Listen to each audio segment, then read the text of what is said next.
नहीं छोड़ा, क्योंकि उन्होंने हमें एक पवित्र आत्मा दिया है जो हर पल हमारे साथ रहता है। समस्याएं परेशानियां आएंगी, लेकिन कभी हताश और निराश नहीं होना, है ना। प्रभु हमारे साथ है और वो हमेशा अपने लोगों की सुधि लेता है। और प्रार्थना करें, प्रभु हमें अपनी उपस्थिति में लेकर चल, हम हमेशा कहीं पर भी रहें परमेश्वर को अपने साथ जाने। वो खुद आपको गलत जगह जाने से, गलत काम करने से, अगर गलत हो रहा है तो प्रभु आपको बचाने वाला परमेश्वर है। हालेलुया। और मैं आपको एक चीज और बताना चाहती हूँ, वैसे काफी लोगों को पता होगा।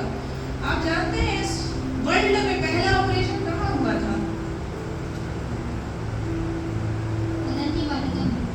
हालेलुया। हमारी मोहिनी के लिए ताली बजा दो जोरदार।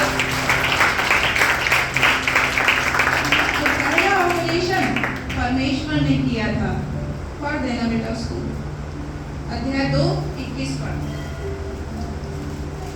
तब यहोवा परमेश्वर ने आदम को भारी नींद में डाल दिया, और जब वह सो गया तब उसने उसकी एक पसली निकालकर उसकी जगह मांस भर दिया। हालेलुया। आज क्या होता है, किसी का अगर कुछ निकालना है तो उसको सुन्न किया जाता है, एनेस्थीसिया दिया जाता है, जमाने भर की चीजें होती है। लेकिन पहला ऑपरेशन परमेश्वर ने किया कहाँ पर? आदम की वाटिका में, आदम की पसली, है ना। आदम को नींद में सुला दिया, मतलब एनेस्थीसिया दे दिया, ऐसा सोने कि उसको पता ही नहीं चला। और उसकी पसली निकाल के किसका निर्माण किया? नारी का। नर से नारी बनी है। हालेलुया।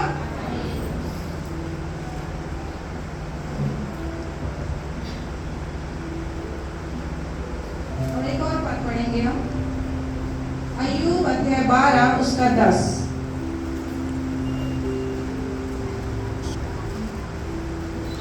उसके हाथ में एक एक जीवधारी का प्राण और एक एक देहधारी मनुष्य की आत्मा भी रहती है। हालेलुया।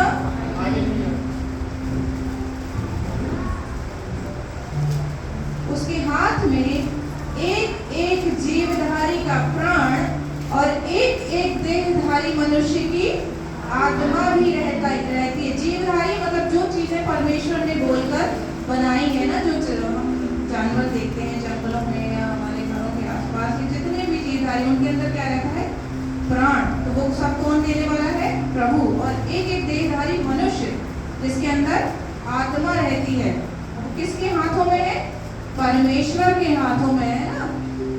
मनुष्य है जो 3 चीजों से मिला है, देह, प्राण और आत्मा। और जो जानवर है उनके अंदर आत्मा नहीं होती है ना। तो फिर भी उनके अंदर जो प्राण है और जो मनोहारिक मनुष्य, चाहे वो परमेश्वर को मानता हो या ना मानता हो, हर एक का प्राण किसके हाथों में है और आत्मा परमेश्वर के हाथों में है। तो आज हमने क्या देखा? पहला पॉइंट, परमेश्वर कौन है? तो परमेश्वर सर्वसामर्थी है और सृष्टिकर्ता परमेश्वर है। और दूसरा हम देखेंगे प्रकाशित वाक्य अध्याय 4 उसका 8।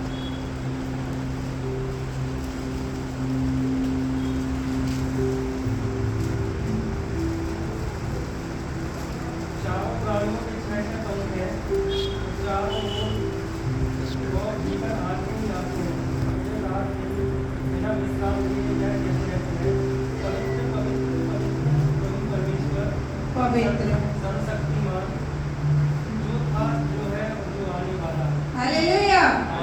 तो ये परमेश्वर, पहला हमने देखा सृष्टिकर्ता परमेश्वर है जिसने सारी सृष्टि को बनाया, हमको आपको बनाया है। और दूसरा है कि वो अति पवित्र परमेश्वर है ना। हम हमेशा प्रार्थना करते हैं पवित्र परमेश्वर, तो कैसा परमेश्वर है हमारा? अति पवित्र परमेश्वर है। और यशायाह 59 उसका 2।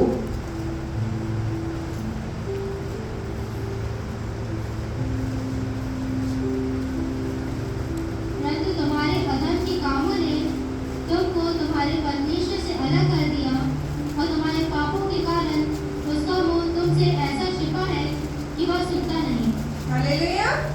तो हमारा परमेश्वर कैसा है? अभी हमने देखा प्रकाशित वाक्य, पवित्र पवित्र पवित्र, अति पवित्र। उसके जैसा इस दुनिया में कोई भी पवित्र नहीं है और वो अपवित्रता को ग्रहण नहीं करता है। हालेलुया, है ना। अभी हमने 59 में देखा कि परंतु तुम्हारे अधर्म के कामों ने तुमको तुम्हारे परमेश्वर से अलग कर दिया। परमेश्वर हमको कभी ना छोड़ता है और ना त्यागता है, लेकिन हमारे ही अधर्म के कामों के कारण वो हमसे दूर हो जाता है, लेकिन कभी वो हमें छोड़ता नहीं है। और अधर्म क्या है? अधर्म क्या है? अभी हमने पढ़ा था। तो परमेश्वर की आज्ञाओं का उल्लंघन। परमेश्वर ने जितनी भी आज्ञाएं निर्गमन 20 में दी है, अगर हम उसका जस्ट अपोजिट उल्टा करते हैं, उसमें लिखा तू मुझे छोड़ कोई दूसरे को ईश्वर करके ना मानना, अपने माता पिता का आदर करना, तू चोरी ना करना, तू हत्या ना करना, तू लालच ना करना। अगर आप इनके अपोजिट में जो भी काम कर रहे हैं, वो सारे काम क्या है? अधर्म है। यही सारी चीजें हमें परमेश्वर से दूर करती है। तो हमारा परमेश्वर कैसा है? अति पवित्र। पहला, परमेश्वर हमारा सृष्टिकर्ता परमेश्वर है, और दूसरा, परमेश्वर अति पवित्र परमेश्वर है। अब तीसरा, प्रकाशित वाक्य अध्याय 20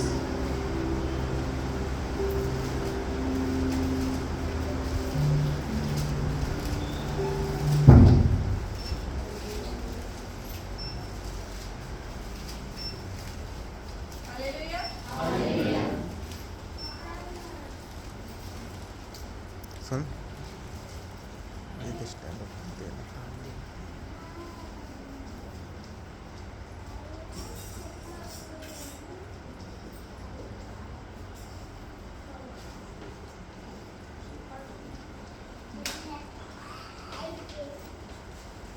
प्रकाशित वाक्य अध्याय 20 उसका 11 से 15। फिर मैंने एक बड़ा श्रेष्ठ सिंहासन और उसको जो उस पर बैठा हुआ है देखा। उसके सामने से पृथ्वी और आकाश भाग गए और उसके लिए जगह न मिली। फिर मैंने छोटे बड़े सब मरे हुए को सिंहासन के सामने खड़े हुए देखा, और पुस्तकें खोली गई, और फिर एक और पुस्तक खोली गई, अर्थात जीवन की पुस्तक। और जैसा उन पुस्तकों में लिखा हुआ था, वैसे ही उनके कामों के अनुसार मरे हुए का न्याय किया गया। समुद्र ने उन सब मरे हुए को जो उसमें थे दे दिया, और मृत्यु और अधोलोक ने उन मरे हुए को जो उसमें थे दे दिए, और उनमें से हर एक के कामों के अनुसार उनका न्याय किया गया। मृत्यु और अधोलोक आग की झील में डाले गए। यह आग की झील दूसरी मृत्यु है, और जिस किसी का नाम जीवन की पुस्तक में लिखा हुआ ना मिला, वह आग की झील में डाला गया। हालेलुया। अभी हमने पढ़ा, इसमें हमने देखा कि फिर मैंने एक बड़ा श्वेत सिंहासन और उसको जो उस पर बैठा हुआ है देखा। उसके सामने से पृथ्वी और आकाश भाग गए और उनके लिए जगह ना मिली। बड़ा श्वेत सिंहासन और उसको जो उस पर बैठा हुआ था। ये परमेश्वर की बात हो रही है यहाँ पर कि परमेश्वर उस श्वेत सिंहासन पर बैठा हुआ है, और उसके सामने ना आकाश ना पृथ्वी है, कोई नहीं ठहर सके, और उस जगह से निकल गए। फिर मैंने छोटे बड़े सब मरे हुओं को सिंहासन के सामने खड़े हुए देखा, और पुस्तकें न्याय है और अनंत काल का राजा है। एक समय का नहीं, एक युग का नहीं, है ना, या कोई टाइम पीरियड का नहीं कि 5 साल 10 साल, ऐसा नहीं। हमारा परमेश्वर कैसा है? अनंत काल का राजा है। इसलिए जब आराधना करें तो ये जानकर करें कि अनंत काल का राजा यहाँ पर उपस्थित है। हालेलुया। बिल्कुल आनंद और उत्साह के साथ प्रभु की आराधना करें। ऐसा करें कि आज का दिन और आज का समय ही बस आए, अगले क्षण क्या हो जाएगा कोई नहीं जानता। इसलिए जब परमेश्वर के भवन में आए तो अपनी चिंता परेशानियों को साइड में रख के आए, या बैग लेके आते हैं उसके अंदर डाल दें। हालेलुया। आनंद और उत्साह के साथ प्रभु की आराधना करें। जैसा हमने इसमें पढ़ा कि उनके कामों के अनुसार 20-12 में लास्ट, उनके कामों के अनुसार मरे हुओं का न्याय किया गया। हम देखते हैं कि एक दिन वो आएगा जब हर एक न्याय के सिंहासन के सम्मुख खड़ा होगा। तो उनके किस चीज का न्याय करेगा परमेश्वर? उनके कामों का। और काम व्यक्ति कैसे करता है? जैसा उसका स्वभाव होता है। अगर कोई क्रोधी व्यक्ति है तो उसके काम भी क्रोध भरे होंगे। अगर कोई प्रेमी व्यक्ति है तो उसके काम भी वैसे ही होंगे। सबके लिए दया प्रेम भावना। तो हर एक के कामों के अनुसार परमेश्वर न्याय करेगा और जैसा हमारा स्वभाव होगा वैसे ही हमारे काम होंगे। हालेलुया। तो ये तीसरा गुण परमेश्वर का। पहला गुण सृष्टिकर्ता परमेश्वर है जिसने सारी चीजों को बनाया है।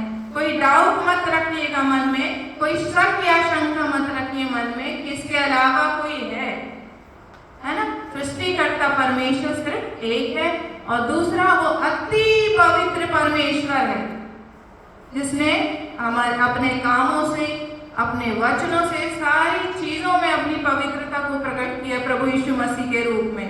और तीसरा परमेश्वर धर्मी न्याय और अनंत काल का राजा है। और चौथा परमेश्वर चंगा करने वाला है, परमेश्वर आश्चर्य कर्म करने वाला है, चंगा करने वाला। नए नियम में हमने बहुत सारी गवाहियों को देखा है, दृष्टांतों को देखा है जिसमें प्रभु ने कोड़ियों को शुद्ध किया और क्या क्या किया परमेश्वर ने, मुर्दों को जलाया,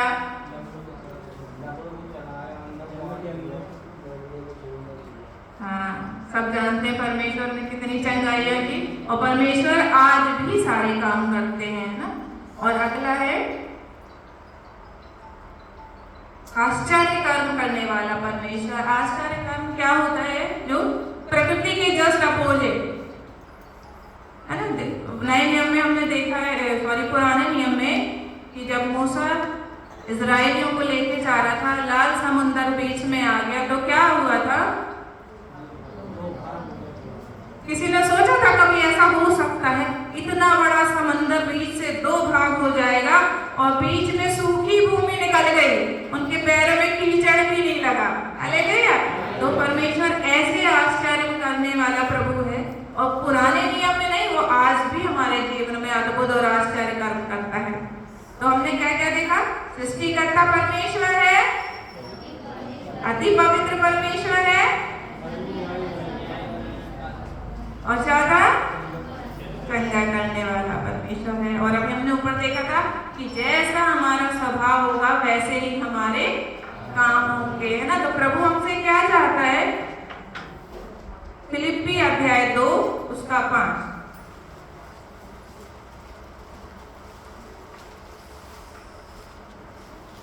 जैसा मसीह यीशु का स्वभाव था वैसा ही तुम्हारा भी स्वभाव हो।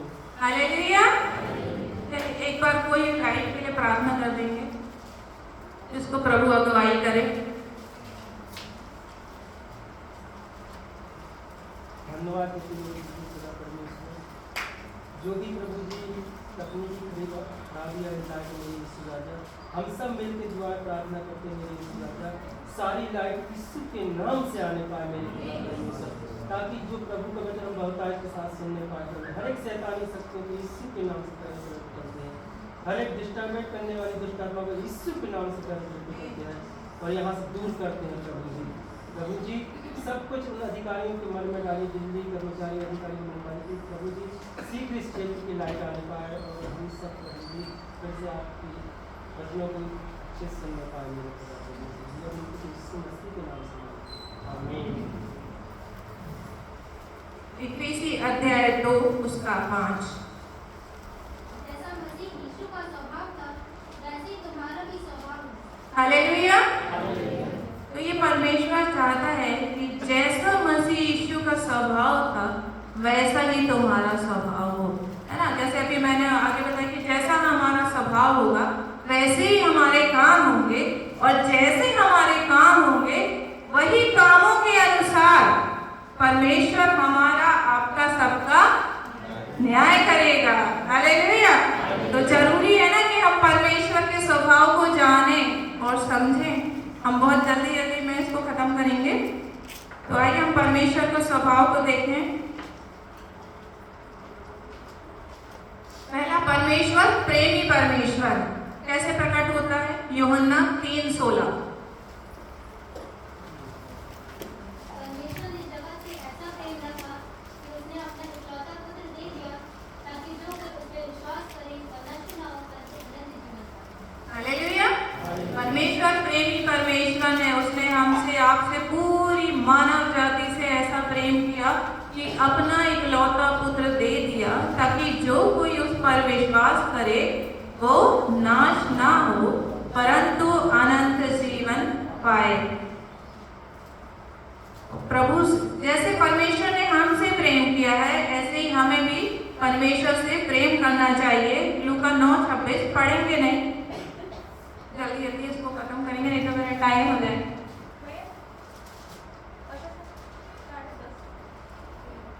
जो कोई मुझसे और मेरी बातों से लजाएगा, मनुष्य का पुत्र भी जब अपनी ओर अपने पिता की ओर पवित्र स्वर्गदूतों की महिमा से आएगा तो उससे लजाएगा। हालेलुया। जब परमेश्वर ने हमारे लिए अपने इकलौते पुत्र को दे दिया तो लूका 9:26 के अनुसार जब हम परमेश्वर पे विश्वास करते हैं, मैंने अभी शुरू से बताया कि परमेश्वर कौन है, तो हमें कभी भी प्रभु यीशु मसीह के नाम से लजाना नहीं चाहिए। और हमारा प्रेम कैसा होना चाहिए? 1 कुरिन्थी अध्याय 13:4।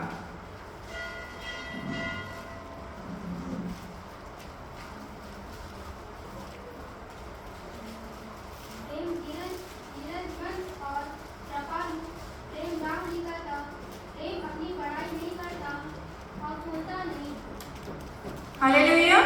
परमेश्वर कैसा प्रेम कैसा है? धीरजवंत, कृपालु, दाह नहीं करने वाला और अपनी बड़ाई नहीं करता, फूलता नहीं, 5वें में अनरीति नहीं चलता, अपनी भलाई नहीं चाहता, झुंझलाता नहीं, बुरा नहीं मानता, कुकर्म से आनंदित नहीं होता परंतु सत्य से आनंदित होता है। वह सब बातें सह लेता है, सब बातों की प्रतीति करता है, सब बातों की आशा रखता है, सब बातों में धीरज रखता है। हालेलुया। कितना आसान है प्रेम करना, है ना? प्रेम भी कई तरीके के होते हैं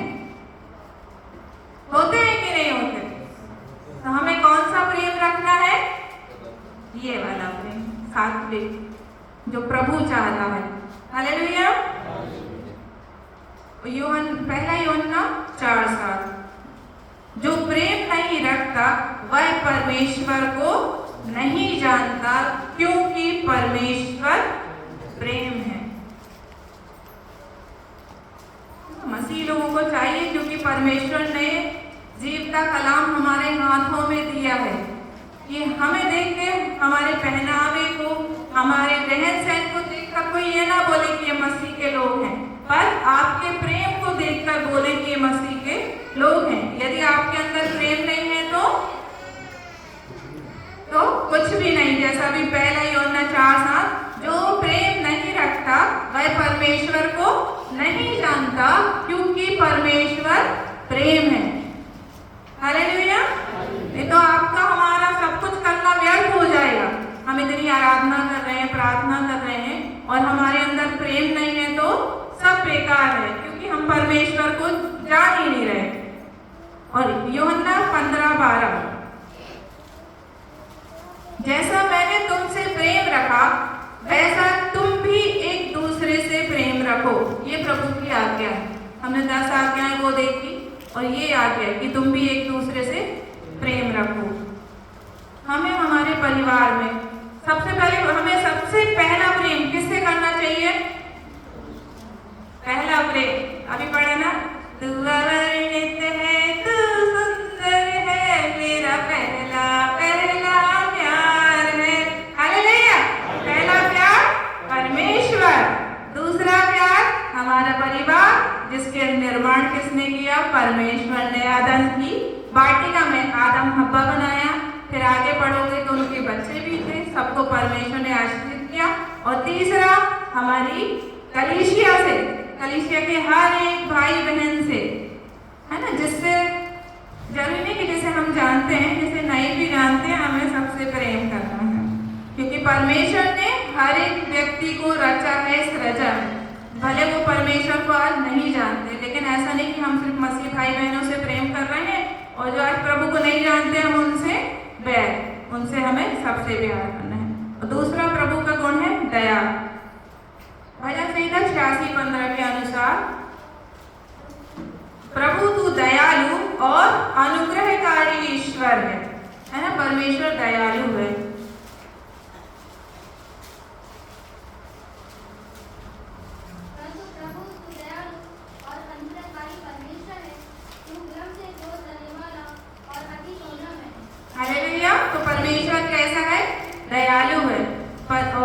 इफिसी 2:5 मैं पढ़ देती हूँ। परमेश्वर ने जो दया का धनी है। और भजन संहिता 103:15, भजन संहिता 103:13। जैसे पिता अपने बालकों पर दया करता है, वैसे यहोवा अपने धर्मियों पर दया करता है। हालेलुया। जैसे पिता अपने बालकों पर दया करता है, वैसे ही यहोवा अपने डरवैयों पर दया करता है। ये बात हमने देखा, पढ़ा, इससे हमें क्या समझ में आया कि परमेश्वर अपने बच्चों से बहुत प्रेम करता है और उन पर दया करता है। दया का क्या अर्थ होता है? दया का अर्थ किसी दूसरे को देखकर, है ना, किसी व्यक्ति की दुख, तकलीफ, परेशानी, कष्टों को देखकर उसे अपने आप में फील करना। अगर किसी को दर्द है तो हमें समझ में आना चाहिए कि हाँ भाई इसको तकलीफ कहते हैं। गांव में चलते हैं ना,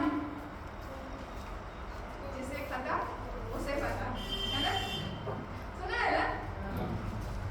है ना, जिसको तकलीफ होती है उसको पता होता है कि दर्द कितना है।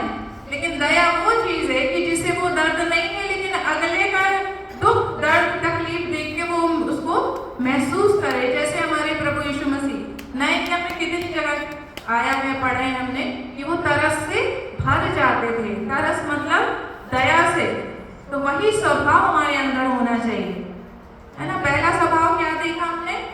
परमेश्वर का प्रेम। जैसे परमेश्वर ने हमसे प्रेम किया, वैसे हमें भी एक दूसरे से सबसे प्रेम करना है। और दूसरा दया, जैसे परमेश्वर दयालु परमेश्वर है, वैसे भी हमें भी एक दूसरे के ऊपर दया का रस खाना चाहिए। एक दूसरे क्या, जैसे हम देखते हैं संसार में बहुत सारे ऐसे लोग हैं, जब हम घर से बाहर निकलते हैं, किसी के पास रहने को घर नहीं है, किसी को पहनने को कपड़े नहीं है, किसी के लिए खाने को नहीं है, है ना। अगर आपको परमेश्वर ने इतना बनाया है कि आप किसी के लिए कुछ कर सकते हो, जरूरी नहीं है कि धन से, लेकिन हम सहयोग कर सकते हैं अपने तन के द्वारा, अपने मन के द्वारा, धन के द्वारा, प्रार्थना के द्वारा और कुछ शब्दों के द्वारा। कुछ टूटे और पिसे हुए लोग होते हैं जिन्हें कुछ समझ नहीं आता, अगर आप उनके पास जा रहे हो तो कुछ ऐसे प्रोत्साहन भरे शब्द उनको दीजिए, बोलिए कि वो उत्साह से भर जाए, है ना। ये सब चीजें ऐसे नहीं आएगा, लेकिन जब हम प्रार्थना करेंगे पवित्र आत्मा हमें सारी बातें सिखाएगा। हालेलुया। 33 अध्याय 2 उसके 7, सब बातों में अपने आप को भले कामों का नमूना बना। हालेलुया। और इब्रानी 13:16, भलाई करना और उदारता दिखाना ना भूलो, क्योंकि परमेश्वर ऐसे बलिदानों से प्रसन्न होता है। हालेलुया, है ना। क्योंकि परमेश्वर चाहता है कि जैसा उसका स्वभाव है वैसा हमारा स्वभाव हो। प्रभु प्रेमी है, दयालु है, तो हमारे अंदर भी प्रेम और दया की भावना होनी चाहिए। इसलिए इब्रानी 13:16 में है कि भलाई करना और उदारता दिखाना ना भूलो। जब भी मौका मिले, अगर आप किसी का कुछ कर सकते हो भला, तो बिल्कुल करिए। किसी को दिखाने के लिए नहीं, किसी को बताने के लिए नहीं, क्योंकि वो परमेश्वर देख रहा है। और ये कभी ना सोचे कि हम ये कर रहे हैं तो वो आपका हमेशा का उम्र आपके गुण गाए, बिल्कुल नहीं। नेकी करो और दरिया में डाल दो। हालेलुया। तो परमेश्वर हमें सिखाता है भलाई करना और उदारता दिखाना। और ये स्पष्ट बोल रहे हैं, परमेश्वर का वचन बोल रहा है कि उदारता दिखाना ना भूलना। हम सारी बातें भूल जाते हैं, लेकिन हमें ये याद रखना है कि प्रभु के वचन में लिखा है कि भलाई करो और उदारता दिखाओ। हालेलुया। और इससे क्या, परमेश्वर ऐसे बलिदानों से प्रसन्न होता है। तो दूसरा गुण क्या है परमेश्वर का स्वभाव? पहला प्रेम, दूसरा दया, और तीसरा देखेंगे क्षमा। भजन संहिता 103 उसका 3, वही तो तेरे सब अधर्म को क्षमा करता है। हालेलुया। मत्ती 6:12 में हम जो प्रार्थना पढ़ते हैं उसमें, जिस प्रकार हमने अपने अपराधियों को क्षमा किया है, वैसे ही पिता तू भी हमारे अपराधों को क्षमा कर। और बाइबल में बहुत सारे रेफरेंस है, बहुत सारी जगह पे क्षमा के विषय में बताया है। सबसे बड़ा तभी हमने ईस्टर मनाया, गुड फ्राइडे मनाया, उसमें प्रभु यीशु मसीह की जो वाणी थी, हे पिता इन्हें क्षमा कर, ये नहीं जानते कि ये क्या करते हैं। तो प्रभु उस समय इतनी दुख तकलीफ में होने के बाद भी उन्होंने सबको अपने चेले को, किसको माफ किया? पतरस को, जिसने 3 बार इनकार किया। उनकी प्रभु की जगह हम और आप होते तो क्या बोलते? अरे मैं इतने दुख में परेशानी में था, तब तूने मेरा 1 नहीं 2 नहीं 3 बार इनकार किया है। बोलते ना, अब तो तेरा मेरा रिश्ता खत्म। लेकिन प्रभु हमें सिखाने के लिए कि देखो वो मेरा इतना प्रिय चेला था जो कहता था कि नहीं मैं मरने तक तेरे साथ रहूंगा, लेकिन उसने भी प्रभु को धोखा दिया।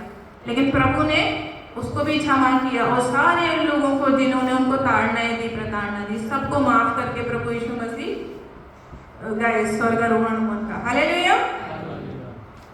और क्षमा एक तरफा होती है, जरूरी नहीं कि अगला व्यक्ति आके हमको सॉरी बोले कि भाई गलती हो गई माफ कर दे। नहीं, हम प्रभु के लोग हैं, हम प्रभु यीशु मसीह को फॉलो करने वाले लोग हैं। तो आप उससे आशा उम्मीद मत रखो कि वो आए हमको बोले भाई माफ कर दे गलती हो गई मुझसे। नहीं, ठीक है भाई हो गया। तो ये मसीह का स्वभाव है ना। और इस क्षमा की कोई लिमिट नहीं है कि 1 बार 2 बार 3 बार, नहीं। हम प्रभु के जन हैं तो ये गुण हमारे अंदर होना चाहिए, क्योंकि ये गुण किसका था? प्रभु यीशु मसीह का, परमेश्वर का। पिता पुत्र पवित्र आत्मा तीनों एक ही है। तो हमें हमारे अंदर जो परमेश्वर का स्वभाव है वो होना चाहिए कि हमारे अंदर प्रेम हो, दया हो, क्षमा की भावना हो। हालेलुया। और जैसे परमेश्वर पवित्र है वैसे हमें भी पवित्र बनना है। इसके लिए प्रार्थना करें, पवित्र आत्मा से सहायता मांगे, क्योंकि ये जो एक मोबाइल है ना हम सबके हाथों में, ये सारी समस्याओं का जड़ है। आप सर्च कुछ करोगे और उसमें आएगा कुछ। इसलिए जब भी मोबाइल उठाए तो कहना प्रभु मेरी मदद करें, इसमें कुछ ऐसा ना आए जिससे मेरी पवित्रता खराब हो या कुछ है ना। क्योंकि आँख कहते हैं ना शरीर का दिया आँख है। आप आँख से अच्छा देखोगे तो आपका सारा शरीर अच्छा रहेगा, आपके विचार अच्छे होंगे। कभी आपने देखा होगा कि आप कहीं बुरा एक्सीडेंट देख लेते हैं तो वो हमेशा आपकी आंखों में झूलता रहता है ना।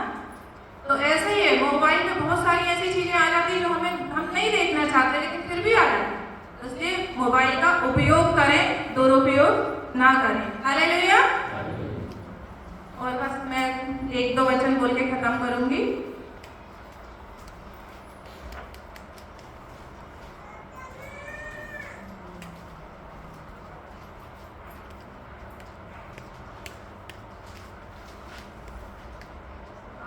क्या क्या सीखा? कौन कौन से गुण?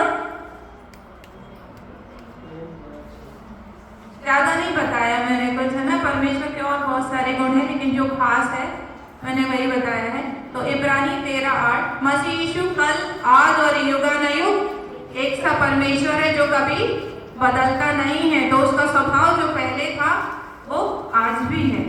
और जैसा वचन में लिखा है कि जैसा मसीह यीशु का स्वभाव था वैसा हमारा स्वभाव हो, तो हमें वैसा ही स्वभाव पाने के लिए परमेश्वर से प्रार्थना करना पड़ेगी। हालेलुया। तो आज हमारे जीवनों में लगता जरूर है सुनने में कि हम सबसे प्रेम कर लेंगे, सबको दया दिखा देंगे, क्षमा कर देंगे, लेकिन इतना आसान नहीं है। इसलिए हमें परमेश्वर से प्रार्थना करने की जरूरत है। और समस्याएं हर किसी के जीवन में, कोई बच्चों से परेशान है, बच्चे माता पिता से परेशान है, कोई अपनी जॉब में परेशान है। तो सब चीजें साइड में करो। पहला प्यार प्रभु यीशु मसीह। तकलीफ में परेशानी आएंगी, आने दो। हालेलुया, है ना।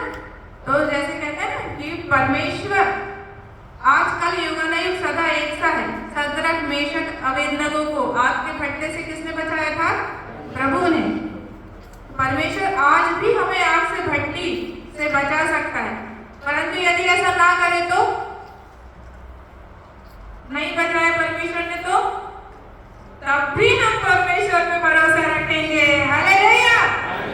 दोनों हाथों को उठाकर बोले, है ना। अगर परमेश्वर आज भी हमें सिंहों की माद से बचाने में सामर्थी है और नहीं बचाया तो तब भी हम परमेश्वर पे भरोसा रखेंगे, क्योंकि उसने हमें गरजने वाले सिंह के समान जो दुष्ट आत्माएं अंधकार की शक्तियां हैं उसकी मादों से बचा लिया है। हालेलुया। और जैसे अभी मैंने बोला था कि अगर आग के फटने से ना बचाए परमेश्वर तब भी हम परमेश्वर पे भरोसा रखेंगे। क्यों? क्योंकि प्रभु यीशु मसीह के बलिदान के द्वारा उस अनंत आग की भट्टी से परमेश्वर ने हमको, हालेलुया,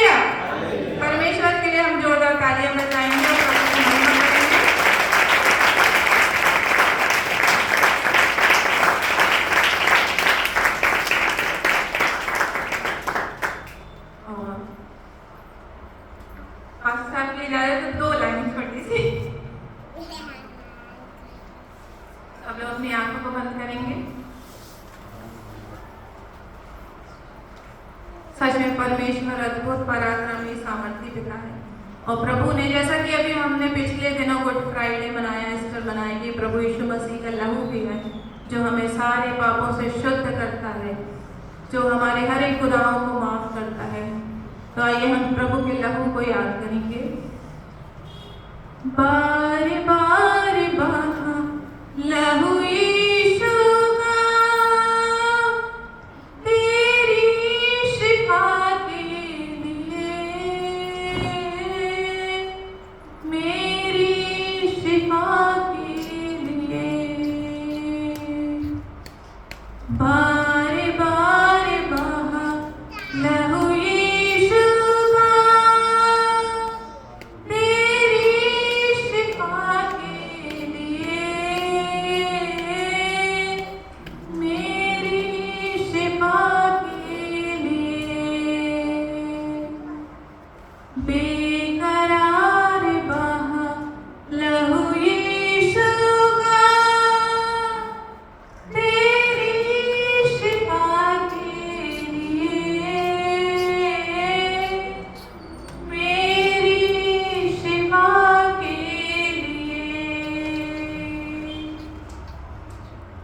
माथे से टपका चेहरे आजाद हो, चेहरे से टपका रूप आबाद हो। माथे से टपका चेहरे आजाद हो, चेहरे से टपका रूप आबाद हो।